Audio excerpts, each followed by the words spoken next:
धन्यवाद पिता परमेश्वर, मुक्ति दिलाने के लिए यीशु आया।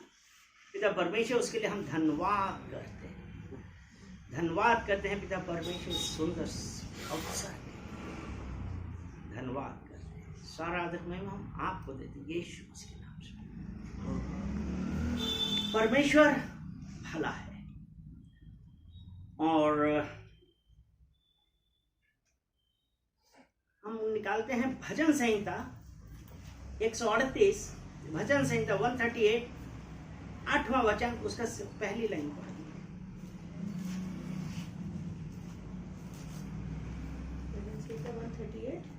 138, उसके पहली लाइन। यहोवा मेरे लिए सब कुछ पूरा करेगा। यहोवा मेरे लिए सब कुछ पूरा करेगा। आपको विश्वास है कि यहोवा आपके लिए सब कुछ पूरा करेगा? अगर विश्वास है तो आप आज विश्वास करिए कि आज अगर आप किसी भी रुकावट में हैं, कोई बंधन है, यहोवा सब कुछ पूरा करने वाला। हालेलुया। यहाँ पे एक बात जो बहुत जरूरी है हमारे जानने के लिए, अब मैं पूछता हूँ कि यहोवा क्यों करेगा आपके लिए? हम कह तो रहे हैं कि यहोवा मेरे लिए सब कुछ पूरा करेगा, लेकिन कुछ तो बेस होना चाहिए जिसके लिए यहोवा मेरे लिए पूरा करेगा।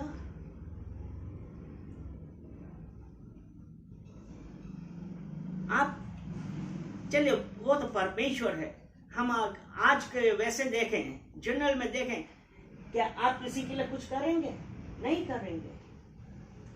लेकिन यहोवा जो आपके लिए और मेरे लिए सूली पे बलिदान हुआ, वो करेगा।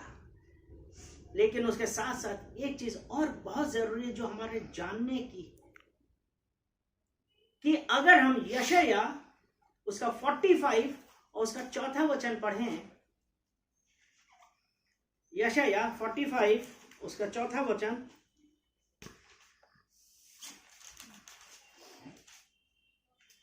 अपने दास याकूब और अपने चुने हुए इज़राइल के निमित्त मेरे नाम लेकर तुझे बुलाया है। अपने दास याकूब और अपने चुने हुए इज़राइल के निमित्त मैंने तुझे नाम लेके बुलाया है। और तू, यद्यपि तू मुझे नहीं जानता, हाँ, यद्यपि तू मुझे नहीं जानता, तो भी मैंने तुझे पदवी दी है। मैंने तुझे पदवी दी है। वो परमेश्वर जो अभी हमने पढ़ा था ना, भजन संहिता 138 उसका 8 है कि यहोवा मेरे लिए सब कुछ पूरा करेगा। अपने दास, वो परमेश्वर हम लोग नहीं जानते थे, लेकिन वो परमेश्वर ने हमको बुलाया, और जो वो पदवी दी, वो क्या पदवी दी है? यहां पे यही तो लिखा है ना कि यद्यपि तू मुझे नहीं जानता, तो भी तूने मुझे पदवी दी है। और वो पदवी कौन सी है? अगर हम यूहन्ना 1 उसका 12 वचन पढ़ते हैं, यूहन्ना 1 और उसका 12 वचन,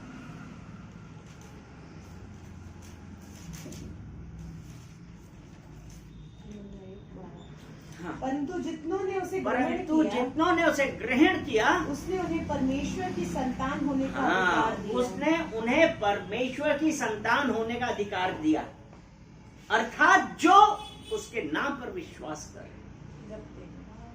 विश्वास रखते हैं।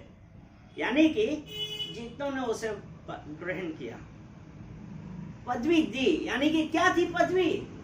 पिता हम किसकी संतान हैं? परमेश्वर की संतान है। तो इसलिए मैं जानता हूं परमेश्वर मेरे लिए सब कुछ पूरा करेगा। अब यहां पे एक चीज है, अब हमको पदवी भी मिल गई, हम परमेश्वर के पुत्र भी कहलाए गए, लेकिन हम आज भी विश्वास है कि परमेश्वर हमारे लिए सब कुछ पूरा करेगा। विश्वास है कि परमेश्वर मेरे लिए सब कुछ पूरा करेगा।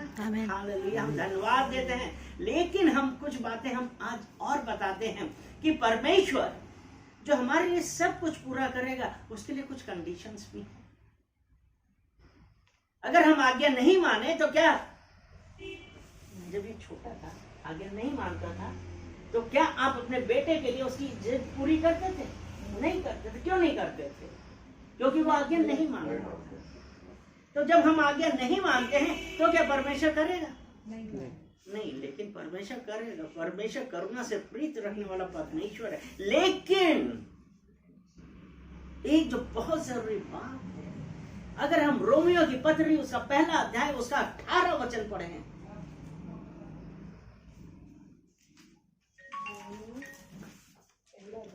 रोमियो चैप्टर 1 वर्स 18, परमेश्वर का क्रोध तो उन लोगों की परमेश्वर का क्रोध तो उन लोगों की सब अभक्ति और अधर्म पर स्वर्ग से प्रकट होता है, जो सत्य को अधर्म से दबाए रखते हैं। तो परमेश्वर का क्रोध किस पर प्रकट हो रहा है? फिर से पढ़िए इसको। परमेश्वर का क्रोध तो उन लोगों की सब अभक्ति और अधर्म पर स्वर्ग से प्रकट होता है। यानी कि हमने एक तरफ तो ये कहा कि हम तो परमेश्वर के पुत्र हैं, हम परमेश्वर के बेटे हैं, हम परमेश्वर की बेटी हैं, तो परमेश्वर मेरे लिए सब कुछ पूरा करेगा।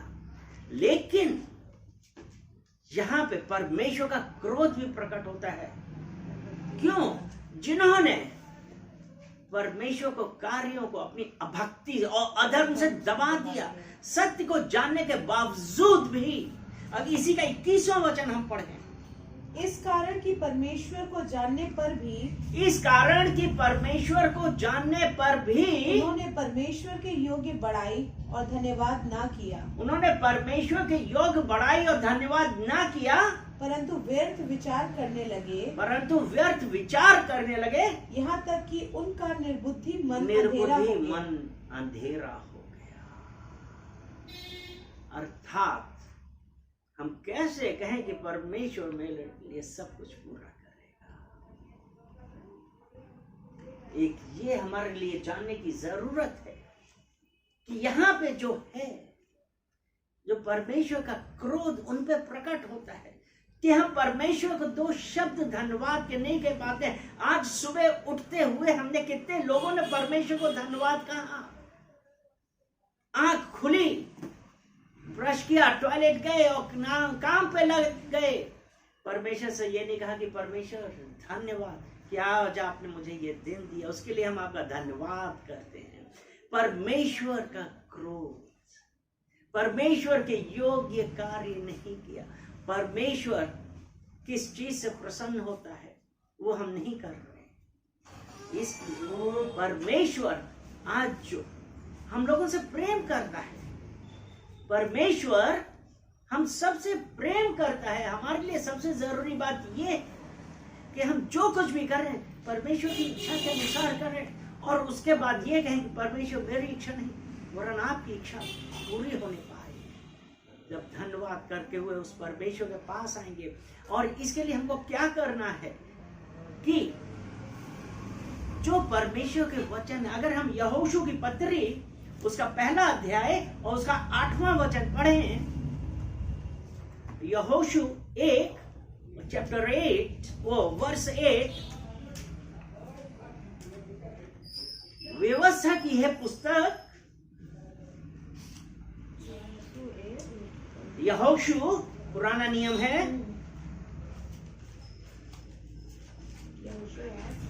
1 8 यहोशू 1 8। तब जब नगर को ले लो, तब उसमें आप यहोशू चैप्टर 1 वर्स 8 which says व्यवस्था की पुस्तक तेरे चित्त से कभी न उतरने पाए। व्यवस्था की है पुस्तक तेरे चित्त से कभी न उतरने पाए। इसी में दिन रात ध्यान दिए रहना, इसलिए कि जो कुछ उसमें लिखा है उसके अनुसार करने की तू चौकसी करे, तो क्योंकि ऐसा ही करने से तेरे सब काम सफल होंगे और तू प्रभावशाली होगा। अब वो व्यवस्था की पुस्तक क्या है? जो हमारा ये पवित्र शास्त्र, पवित्र बाइबल, जो बाइबल है, ये है व्यवस्था की यह पुस्तक है। इसमें, इस बाइबल में हमारे लिए व्यवस्था दी हुई है, लॉज दिए हुए हैं परमेश्वर अपने वचनों के। चलिए हम दूसरा तिमोथियस उसका 3 अध्याय उसका 16 वचन पढ़ें। 2 तिमोथी 3:16। संपूर्ण पवित्र शास्त्र परमेश्वर व्यवस्था की यह पुस्तक, संपूर्ण पवित्र शास्त्र परमेश्वर की प्रेरणा से रचा परमेश्वर की प्रेरणा से रचा गया है और उपदेश और समझाने और सुधारने और धार्मिकता की शिक्षा के लिए लाभदायक है। धार्मिकता की शिक्षा के लिए लाभदायक है। और यहोशू 1:8 में हमने पढ़ा कि व्यवस्था की यह पुस्तक तेरे चित्त से कभी उतरने ना पाए, जो कुछ उसमें लिखा है उसके अनुसार तू करने की चौकसी करे, तेरे सभी कार्य सफल होंगे और तू प्रभावशाली होगा। और अब इस व्यवस्था की पुस्तक में क्या लिखा है? यही है ना, 3:16 में क्या पढ़ा था? संपूर्ण पवित्र शास्त्र परमेश्वर की प्रेरणा से रचा गया है और उपदेश और समझाने, यानी कि एक मिनट, तेरे चित्त से कभी उतरने ना पाए, और जो कुछ उसमें लिखा है, उसमें लिखा है उपदेश, समझाने के लिए, सुधारने के लिए और धार्मिकता के लिए है ये। तो हम आज उस परमेश्वर के साथ कितना समय बिता रहे हैं, हम कितनी देर संगति कर रहे हैं परमेश्वर के साथ। अगर हम परमेश्वर के साथ संगति नहीं करते हैं, परमेश्वर के साथ समय नहीं बिताते हैं, तो हम कैसे कहेंगे मैं जानता हूं परमेश्वर मेरे लिए सब कुछ पूरा करेगा? वो परमेश्वर के साथ समय बिताना। अगर ये है ना कि जब हम परमेश्वर ये अपने यहोवा की ओर देखो, इसका क्या मतलब है? हम अपने यहोवा की ओर देखते हैं, इसका क्या मतलब है? कि हम ऊपर देखते हैं?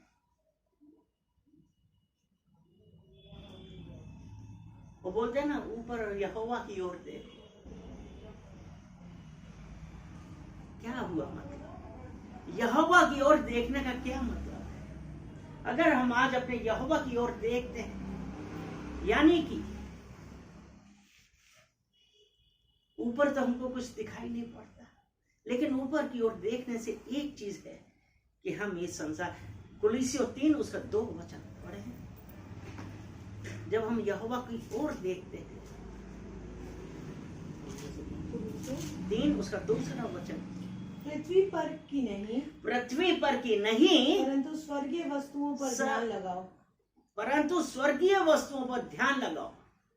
अर्थात जब हम नीचे देख रहे हैं तो हमारे दिमाग में क्या, यहीं पे हाथ रख के रोमियो 12 उसका 2 वचन पढ़िए। पृथ्वी पर की नहीं परंतु स्वर्गीय वस्तुओं पर ध्यान लगाओ। इस संसार के सदृश ना बनो। बस पृथ्वी पर की नहीं, यानी कि इस संसार के सदृश नहीं बनना है हमको। अगर हम इस संसार के सदृश बने तो हम यहोवा की ओर देखने की बजाय इस संसार की चीजों को देख रहे हैं, और वो संसार की चीजों की तरफ देख रहे हैं, यानी कि हम परमेश्वर के प्रेम से दूर हो रहे हैं। पहला यूहन्ना 2 अध्याय 15 वचन।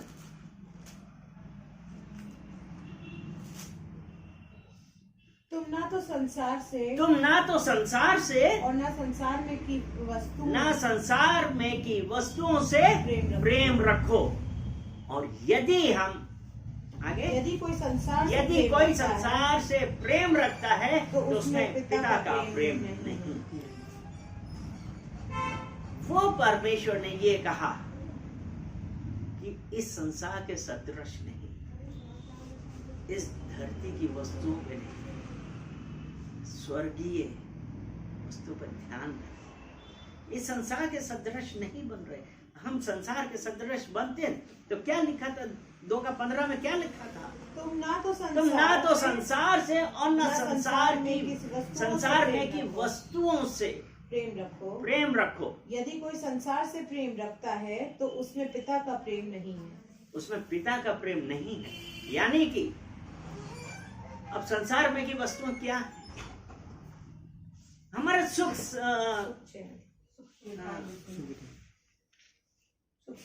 हाँ, सुख समृद्धि, ये सब साधन हैं जो हम वो पाने के लिए साम दाम दंड भेद सब इस्तेमाल कर देते हैं, क्योंकि यहाँ पे तो ये लिखा है कि संसार में की नहीं, क्योंकि अगर हम संसार में की वस्तुओं पर ध्यान लगाते हैं तो हमारे पास पिता का प्रेम नहीं है। और जबकि परमेश्वर का वचन मत्ती 6:33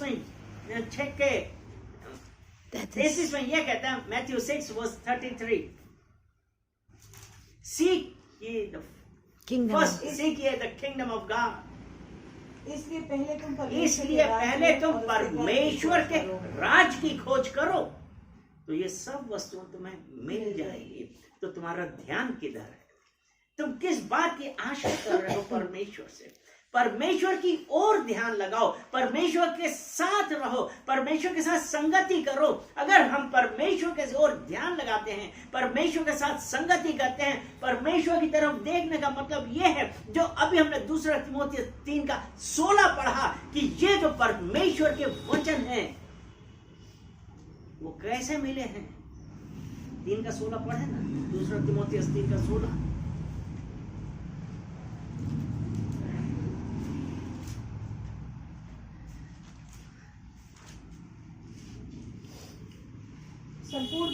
संपूर्ण पवित्र शास्त्र परमेश्वर की प्रेरणा से रचा गया है।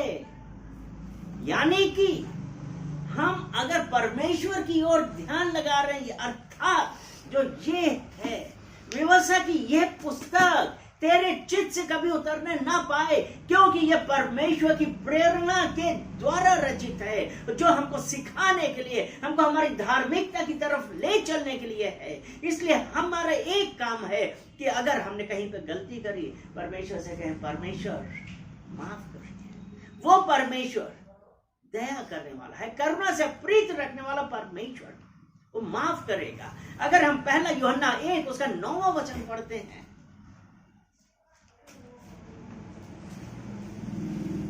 यदि हम अपने पापों को मान लें, तो वह हमारे पापों को क्षमा करने और हमें सब अधर्म से शुद्ध करने में विश्वास योग्य और धर्मी है। लेकिन क्या हम कहते हैं कि हमने पाप किया है? कई बार हम कहते हैं, अरे हमने कहाँ पाप किया है। और मैं एक उदाहरण हमेशा देता हूं कि पाप, सबसे कॉमन पाप क्या है। ये क्या है?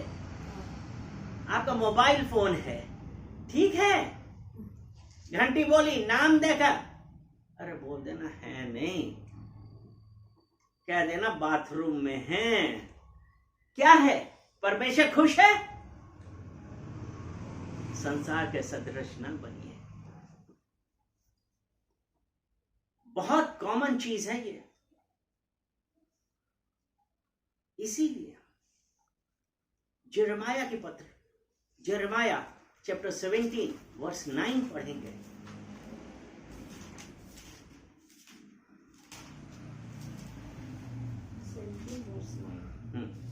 मन सब वस्तुओं से अधिक धोखा देने वाला होता है।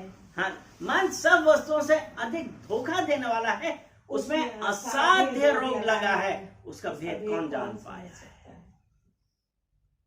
मन, हमारे दिमाग में सब सांसारिकता आई आती है, हम वहीं से सब सोचने लगते हैं, दूसरे के विषय में विचार करने लगते हैं अपने मन से, इस सब वस्तुओं से।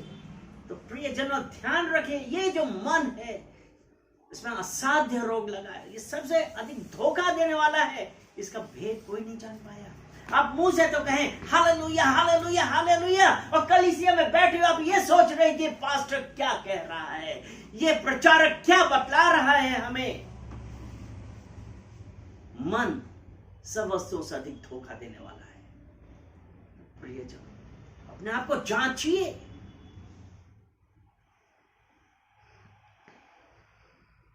लेमेंटेशन, विलाप गीत, उसका 3 अध्याय, उसका 40वां वचन। यिर्मयाह क्या पास, विलाप गीत 3, उसका 40 वचन।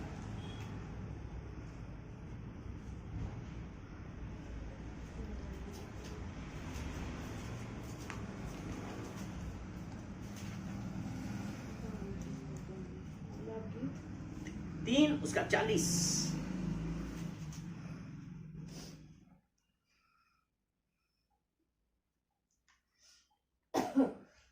हम अपने चाल चलन को परखें और यहोवा की ओर फिरें। मन जो हमको सब वस्तुओं से अधिक धोखा देने वाला है, उसमें असाध्य रोग लगा है, उसके लिए क्या करना है कि हम अपने चाल चलन को परखें। हम अपने चाल चलन को परखें, देखें हम कहां पे गलत जा रहे हैं। ये बेहतर है, ये हमारे लिए बहुत जरूरी है कि हम यहोवा की ओर फिरें। और वो यहोवा आज आपके और मेरे लिए तैयार है, माफ करने के लिए तैयार है, लेकिन क्या हम उसकी ओर फिर रहे हैं? हम क्या अपने आप को सही साबित करने के लिए हम दुनिया भर की क्या क्या बातें लेके आते हैं टू जस्टिफाई अस। हम गलत कर रहे हैं, लेकिन अब हम उसको जस्टिफाई करने की कोशिश करते हैं। मन सब वस्तुओं से अधिक धोखा देने वाला है। नीति वचन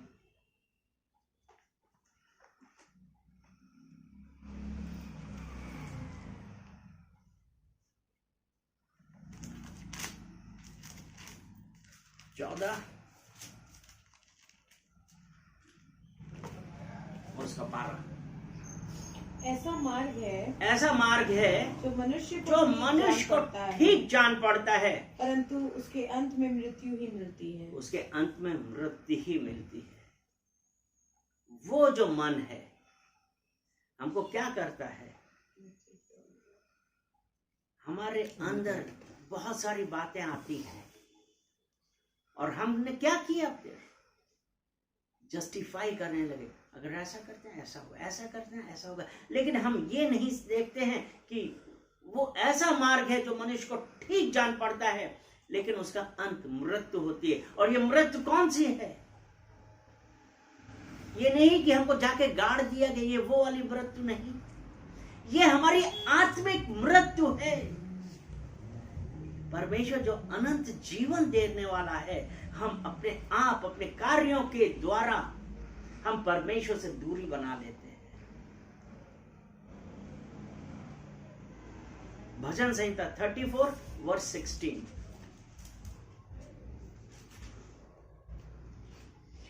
पर यहोवा बुराई करने वालों के विमुख रहता है, ताकि उनका स्मरण इस पृथ्वी से मिटा दे। वो यहोवा जो प्रेम भी करता है और बुराई करने वालों को विमुख रहता है। आपके ऊपर है, ये हम लोगों के ऊपर है, ये डिसाइड करना कि हम कौन सा रास्ता चुनते हैं। अगर हमको पता है कि हमारे लिए ये रास्ता सही है, हमको उसमें चलना है। यहोवा से मांगिए, बोलिए यहोवा से, और वो कहता है यशायाह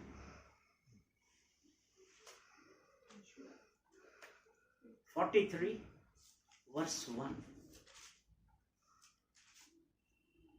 हे इज़राइल, तेरा रचने वाला और ये हे याकूब, तेरा सृजनहार यहोवा अब यूं कहता है, मत डर, क्योंकि मैंने तुझे छुड़ा लिया है, मैंने तुझे नाम लेकर बुलाया है। वो यहोवा, लेकिन किसके लिए? अगर हम उस यहोवा के बताए हुए मार्ग पे चलते हैं, उसके अनुसार चल रहे हैं, वो परमेश्वर वो कह रहा है कि मत डर, मैंने तुझे छुड़ा लिया, मैंने तुझे नाम लेके बुलाया है। अगर वो परमेश्वर हमारे लिए, यहोवा हमारे लिए कर सकता है, तो हमारे लिए अब हमको क्या जरूरत है कि हम कुछ कर रहे हैं? वो यहोवा के लिए हमको कहना है कि मेरी मर्जी नहीं वरन आपकी मर्जी मेरे जीवन में होने पाए। अगर हम आज उस परमेश्वर के साथ चल रहे हैं, ये मीका की पत्री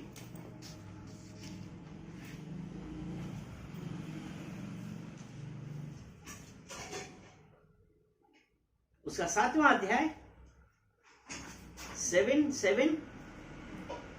परंतु मैं यहोवा की ओर ताकता रहूंगा, मैं यहोवा की ओर ताकता रहूंगा, मैं अपने उद्धारकर्ता परमेश्वर की बाट जोहता रहूंगा, मैं अपने उद्धारकर्ता परमेश्वर की बाट जोहता रहूंगा। मेरा परमेश्वर मेरी सुनेगा, मेरा परमेश्वर मेरी सुनेगा।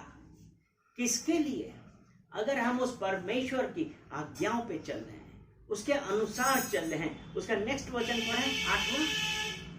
हे मेरी बैरन, हे मेरे बैरन, मुझ पर आनंद मत मुझ कर, पर आनंद ना कर, क्योंकि ज्यों ही मैं गिरूंगा, क्योंकि ज्यों ही मैं गिरूंगा त्यों ही उठूंगा, त्यों ही उठूंगा, और ज्यों ही मैं अंधकार में पड़ूंगा, ज्यों ही मैं अंधकार में पड़ूंगा, त्यों ही यहोवा मेरे लिए ज्योति का काम देगा, त्यों ही यहोवा मेरे लिए ज्योति का काम देगा। हालेलुया। हालेलुया। अगर आज हम उस परमेश्वर के ऊपर विश्वास कर रहे हैं, तो ये है कि अपने शत्रुओं से, ये है कि तुम खुश मत हो। आज अगर हमारे साथ कोई प्रॉब्लम आ गई है, तुम खुश मत हो, क्योंकि मेरा परमेश्वर मुझे उठा लेगा। उसने कहा ज्यों ही तू गिरेगा मैं तुझे उठा लूंगा। हालेलुया। वो परमेश्वर आज आपके लिए, मेरे लिए तैयार है। लेकिन क्या हम उसके साथ के लिए तैयार हैं? क्या हम कह रहे हैं कि परमेश्वर मुझसे गलती है, मुझे क्षमा कर ले? क्या हम रिपेंट कर रहे हैं? हम पश्चाताप करते हैं? पश्चाताप करिए। आज जब हम पश्चाताप करेंगे, वो परमेश्वर हमको छुड़ाएगा। आज वो परमेश्वर, हमने क्या था कि जो ही मैं अंधकार में पड़ूंगा, जो ही यहोवा मेरे लिए ज्योति का काम देगा। यहोवा हम किसके लिए? मेरे लिए। बोलिए मेरे लिए ज्योति का काम देगा। तो आज वो परमेश्वर आपके और मेरे मार्ग से अंधेरा हटाने वाला है। एक अंतिम वचन हम और पढ़ेंगे, भजन संहिता 119 उसका 105वां वचन हम पढ़ते हैं। 119 का 105। 5। तेरा वचन मेरे पाँव के लिए दीपक, तेरा वचन मेरे पाँव के लिए दीपक और मेरे मार्ग के लिए उजियाला है। मेरे मार्ग के लिए उजियाला है। तेरा वचन, यहोवा का वचन मेरे मार्ग के लिए दीपक। दीपक का क्या कार्य है? अंधकार भरे में है, अगर वो दीपक हमारे साथ है, आप दीपक जलाइए, अंधकार एकदम से भाग जाता है। यानी कि उसका वचन मेरे मार्ग के लिए दीपक और मेरे पाँव के लिए दीपक और मेरे पाँव के लिए दीपक और मार्ग के लिए उजियाला। उजियाला है। वो परमेश्वर उसका वचन। अगर भजन संहिता 23 उसका वर्ष 4 पढ़ते हैं, भजन, चाहे मैं घोर अंधकार तराइयों में से भी गुजरूं, तो भी मैं ना डरूंगा, क्योंकि तेरी लाठी और सोंठ मेरे साथ है। हालेलुया।